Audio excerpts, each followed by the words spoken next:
afternoon, good evening. Intel earnings are out. Stock is trading up $1, 20.40 to 21.40. Got as high as 21.90.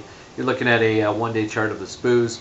We closed again 1068. We have gapped up and are now trading after hours 1078. Let's call it. Reached as high as 1081.50. So we did not close over the new high.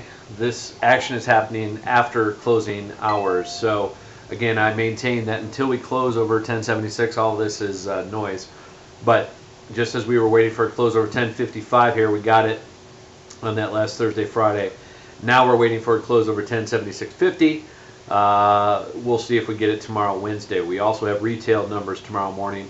Again, this is a 30-day chart. You see here a couple things shaping up. Falling, diverging RSI.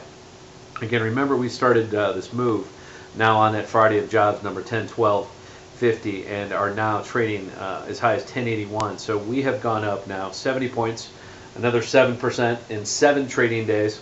And again, we are nearing this 1120 number that I've contended that we will come back and see here over the next this fall. So this fall is playing out very nicely. We're running back to that 50% retrace level, which again gets you to that 1120 area. I do think we will see a break once we get up into that area. We are just gone parabolic on all levels, but again, you see kind of an RSI here on a daily chart, even that has fallen once, twice. This is the third push up now in price. So 3 successive higher moves in price. We are making new highs, but RSI is tending to fail us here on a daily look. So this is something to be aware of.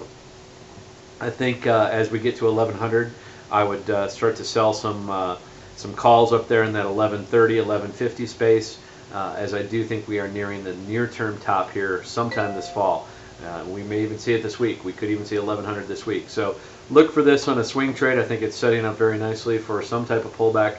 It's just gotten way overbought, but overbought becomes more overbought. If we get over 1120 and we close over there, it's possible still that we run to 1220, 1250. So keep this in mind. The 61.8 line is still up there, 1250, 1220, and I do think that that's possible that we still run up to that area. The other thing I'm looking at here, the 10-year rates on the long bond. I believe these also, you can buy the TBT or you can short the ZN contract. And again, on this, if you take a look at the 30-day here, this is a daily chart that I'm starting with. But again, last spring we were trading up here 123, and if we draw a fib line here on the year-to-date from the high to the low, you're going to see pretty quickly where we are on this chart. We just recently traded up here 119.22, which is the 61.8 line. Really haven't gotten above that too much. We did get above it. We ticked on 120, but this area in here, I think 119 to 121 is a good sell area right now. Pretty conservative. I do think we'll see higher interest rates ultimately here. There's no way we can't have higher interest rates with the money that's being printed on the inflationary side. So keep this in mind on a long-term, big picture scenario. And again, I'll talk a little bit about the grains here because they're just beautiful charts. Here is a daily chart of the corn futures, and again, you can see nice bottom was put in here. We talked about this on the StockTwits TV, and you see it here on the 30-day, a little clear that we've just had a beautiful turn up on the corn and the wheat. If you took this trade for the last couple weeks, it's time to pull a little bit off both the corn and the wheat. They've gone parabolic. Not that they can't go higher, but this is the time to take a little profits.